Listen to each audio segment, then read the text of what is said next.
भूखा राजा और गरीब किसान की कहानी। सालों पहले एक नगर का राजा अपने राज्य में रात को अपना रूप बदल कर घूमता था और रूप बदलने के बाद लोगों से मिलकर अपने यानी राज्य के बारे में जानने की कोशिश करता और समस्याओं को समझता था। एक रात जब वो नगर घूम कर आया, अचानक जोर से बारिश होने लगी। उसने देर किए बिना एक गरीब घर का दरवाजा खटखटाया।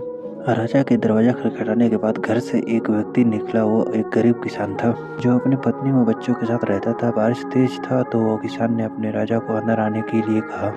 राजा घर के अंदर जाने के बाद पूछा कि आप मुझे कुछ खिला सकते हैं, मुझे बहुत तेज भूख लगी है। वो गरीब किसान और उसका परिवार 3 दिनों से भूखा था और उसके घर में एक भी अन्न का दाना नहीं था। किसान के मन में हुआ कि भले ही हम भूखे रह सकते हैं, लेकिन अतिथि को यूं ही भूखा नहीं रख सकते। अब किसान ये सोच कर बेचैन हो गया कि अपने अतिथि का पेट कैसे भरा जाए।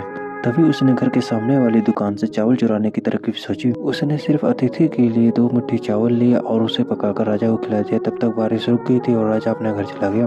दूसरे दिन दुकान का मालिक अनाज की चोरी की शिकायत लेकर राजा के पास पहुंचा। राजा ने दुकान के मालिक और उस गरीब किसान को अपनी सभा में प्रस्तुत होने का आदेश दिया।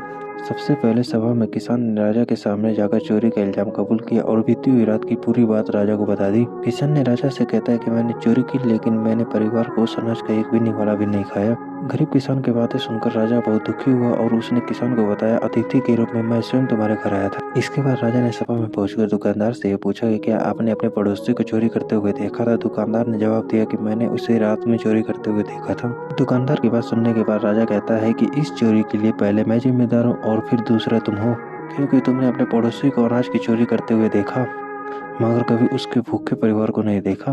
तुम अपने पड़ोसी होने का धर्म बिल्कुल निभा नहीं पाए। इतना कहने के बाद राजा ने दुकानदार को सभा से जाने के लिए कह दिया और किसान के अतिथि निष्ठा भाव को देखकर उसे 1000 सोने के सिक्के इनाम के रूप में दे दिया। कहानी से सीख, अगर कोई आसपास रहने वाले मुसीबत में है तो हमें उनकी मदद करनी चाहिए।